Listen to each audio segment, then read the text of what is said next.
Metric Motorcycle Madness presents Fork Fundamentals and Rebuild Part 1. Hey guys, Metric Motorcycle Madness. Today we're going to be doing a little bit different of a video. I know I talked about in previous videos doing a fork seal replacement video, a generic fork seal replacement. So today we're going to be doing that with forks, as you can see, out of the bike. These came out of a Harley Fat Boy. Yeah, we're still working on that old turd of a Harley. So anyways, what I'm going to do basically is go over the generics of standard forks and USD forks and kind of explain about the forks themselves for you beginners, because it's kind of imperative that you understand what's actually going on inside the fork before you go and rebuild the fork. So we have a rebuild kit from Drag Specialties. It really doesn't matter where you buy fork seal kits from. Just make sure that you install them correctly is what's really important. The reason we're rebuilding this all the way is because it probably really needs to be rebuilt all the way. So we're going to take some of these parts out and look at it, and we're going to look over the forks. Now, before we get too much into this, there are going to be tools that you need. If you've watched some of my previous videos, you'll know that you can do a fork seal replacement without special tools, with generic tools. But it's not always recommended. For what it costs for a fork seal driver, which is really the only special tool you need, it's worth just going out and buying it. If you're only doing this once yourself on one bike, then okay, maybe not. But they usually go for about $40 onwards, and that's for a generic kit, which will do multiple size forks. Millimeter diameter is what we have here, as opposed to a whole set, which is much more expensive, which will have individual items like this. This is what clamps around as a slide hammer basically, and this little nice spring-loaded doohickey is what actually pounds the fork seal in. Unfortunately, I'm not at all impressed with this company. I'm probably going to be returning this. This is from Pit Posse Tools, and you know what? I'm going to call this Pit Pussy Tools because those fucking dum-dums are really unprofessional, and I've already bent this back, of course. So if you can look at this, I don't know how well you can see here, but that's after bending it back with vice grips. This piece was entirely bent, and where the screw was on, and when I tried to bend it back, it was already bent so much that it just snapped the piece right off. So I don't know if this is going to hold up for more than one drive, really. I'm disappointed. I'm going to try it, see if it works, but I'm going to send it back to the company because that's bullshit. They sent me an item that already looks like it's used or been damaged in shipping, and there's the nice dent right in the plastic there, which I don't want to. I'm going to have to grind this down before I actually use it with a file, because that'll start lacerating the fork seals. That's not cool. But this is something that you really need to do if you're going to do fork seals more than once, so you don't damage your fork seals when you're installing them. So now I'm going to go into the basics of forks, fork legs in general. So most forks, unless they're spring forks or springers, as you've probably seen in some older style Harleys or perhaps Indians, things like that, those are completely spring-loaded forks that are just controlled by the springs themselves and spring tension. Hydraulically dampened forks, as you can see here, are a bit different. So what we have here is a oil dampened cartridge basically inside, which sets it aside from the springer because it has oil in it. Even though it has a spring inside, it's dampened by oil and produces better performance than the old spring styles. It's a much smoother ride. That's why they're constantly used in almost all new production bikes today. So these Harley forks are a little bit different in nature. A lot of the forks they use in Harleys and the carbs are actually metric made, or metric companies use the identical. I can't remember the companies. What is it? Showa or something like that. Yeah, these are Showa. It says right on it. Metric bikes basically use very similar forks. These are just a little bit different in design. So this is what's called a standard fork, and what that means is as it sits in the bike, the slider tube itself goes up towards the top of the bike and sits into the triple tree where the pinch bolts are that hold it. The lower fork leg here is what attaches the axle and the wheel onto it. And of course right here we have bolts for the fender. On a USD fork, which are becoming far more popular and more common in some of the newer bikes, I'm not sure why exactly, but what I can tell you is that they are easier to perform service on than the standard forks are typically. They do have their pros and cons to them. I do like them. I do like working on them. But they're a little bit different in nature, but they're basically the same thing. They're just reversed. So a USD fork, how it sits is literally like this. And this actually bolts into the triple tree. And the lower fork leg has the similar hookups that you see here at the fork leg of the slider tube here. And at the bottom there will be where your axle and your wheel go into. That being said, if you think about orientation, your seal is now pointed downwards. So the oil is going to be filling up here on a USD fork, and it could potentially come over that level.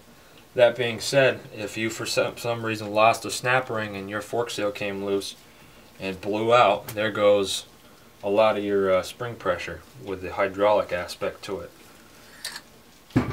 They're still safe though. So now that you understand the difference between, and at some point we'll make a separate video on redoing USD forks, which is upside down forks if I haven't said that already. This is basically, as we've gone over the slider, the fork leg. There's a couple other things you need to note here. For instance, on this, there's a bottom piece that would clamp onto the axle and act as a pinch bolt for the axle, which a lot of times is done separately.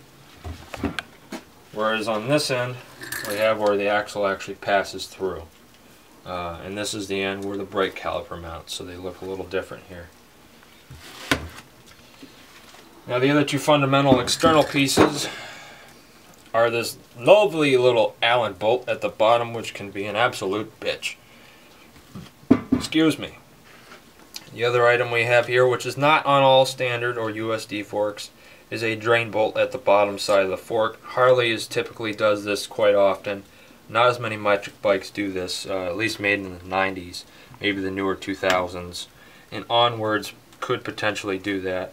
That's made basically so if you don't want to replace the fork seals but you'd like to replace the fork oil, it's an easy access port without even actually having to remove the forks entirely from the bike.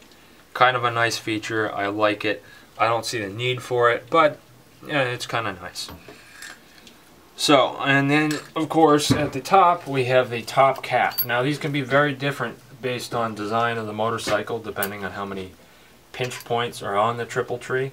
For a lot of bikes, there'll be, especially smaller ones, there'll be only one pinch bolt towards the middle section of the fork, and then the top cap will actually be wider than the top of the triple tree, so it slides down and prevents it from going downwards, whereas the bottom one will prevent it from going upwards when it's clamped.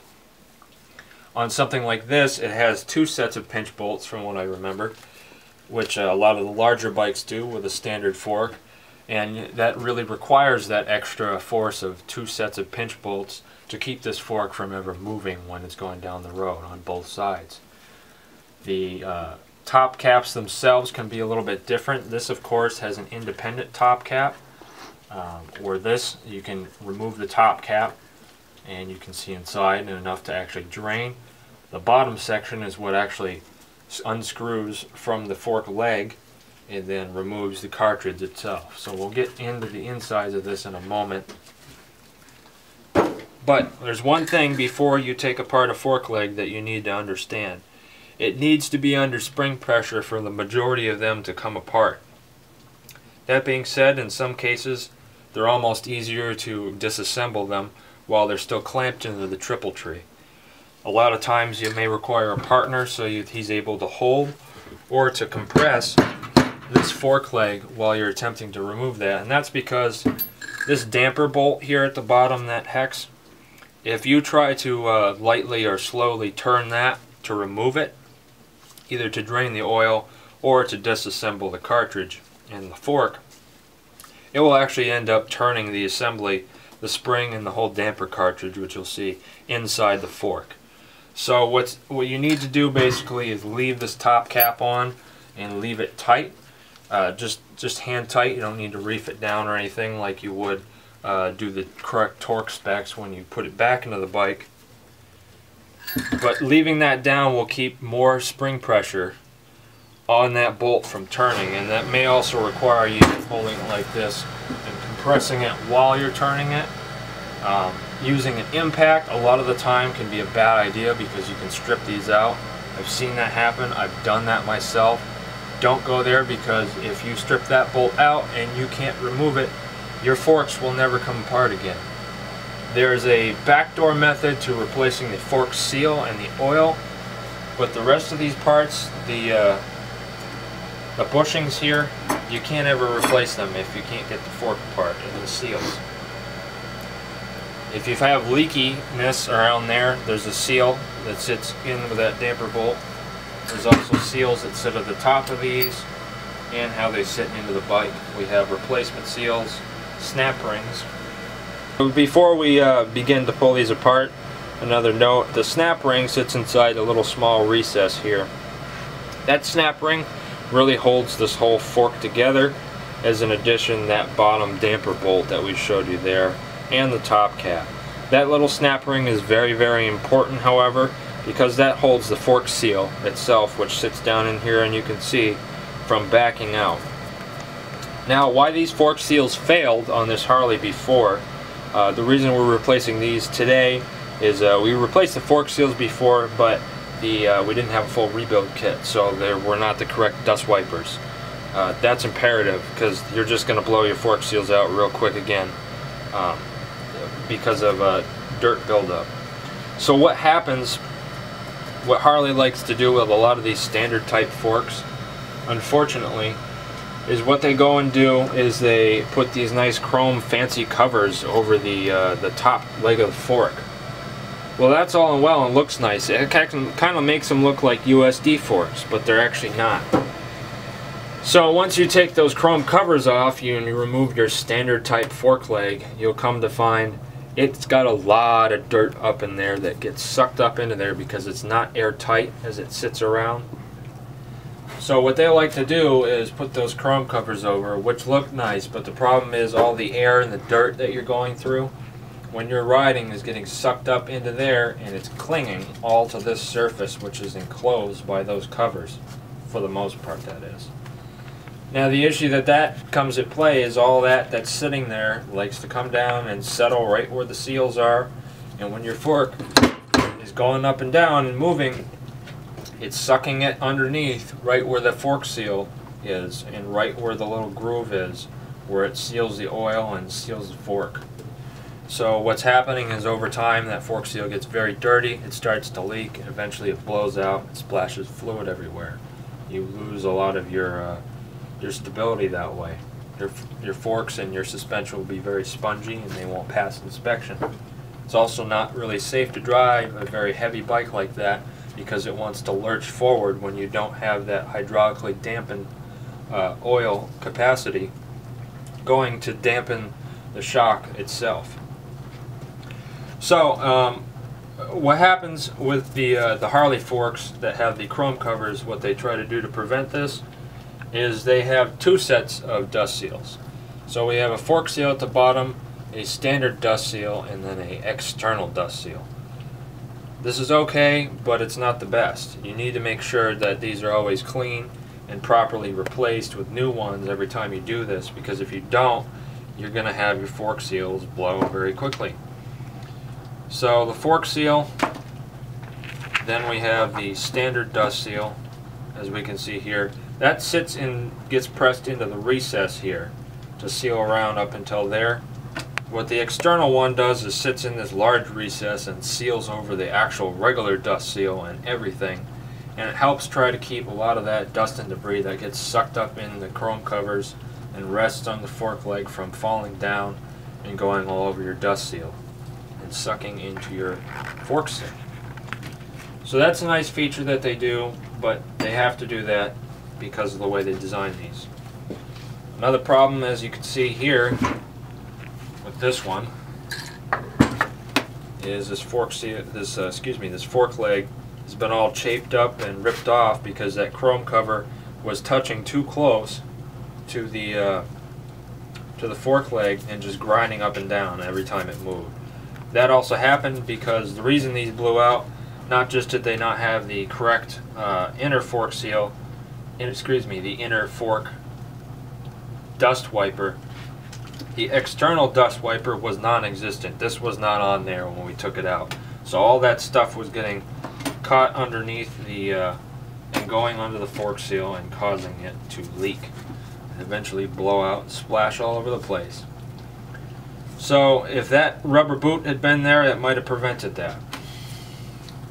So now what we're going to do basically is go through the process of taking these apart. The oil has already been drained out of these, but normally the first step you want to do before you go into pulling everything apart is draining it as much as you can. Now when you drain these, of course, only drain them in this fashion if you're replacing the fork seals and the old ones are junk. If you're just draining fluid and you're not, you don't want to do this because you can lacerate up and rip up your good fork seals.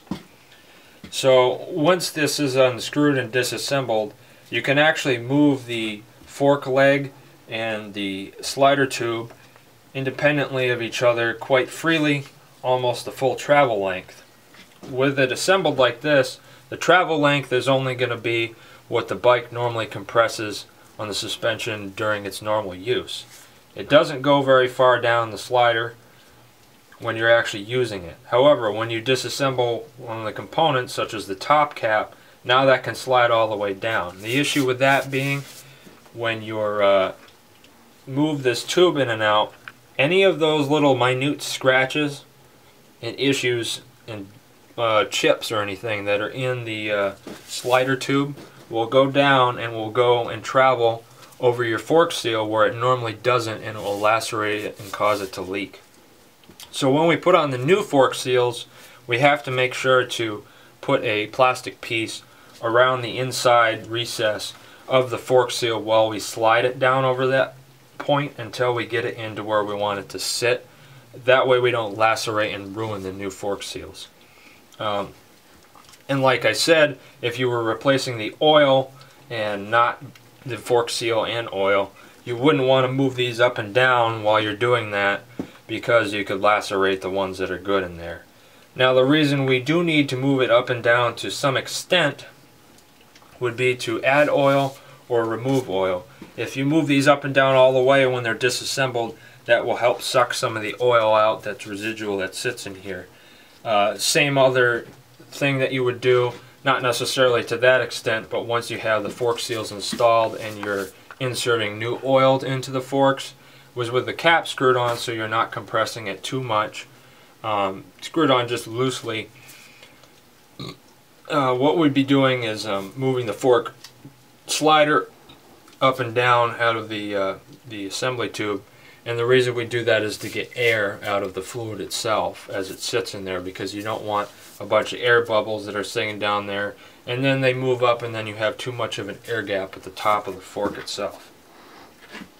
Alright, so now that you understand the basic principles of USD and standard forks and what this is, we're actually going to take this apart and we're going to rebuild it now. So like I said, you really need to have spring pressure in order, and you should be removing the bottom bolt first. Without that, you cannot remove that.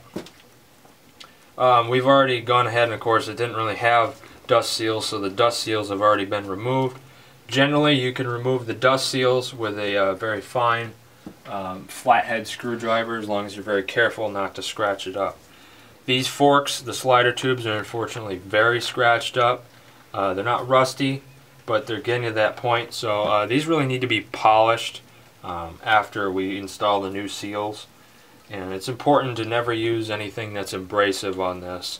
You only want to hand polish it with very small amounts of polish in order, because these are so smooth and they need to stay smooth in order to prevent ruining your fork seals, and they would need to look nice. So I'm going to make sure these caps are as tight as I can. Flip the fork upside down.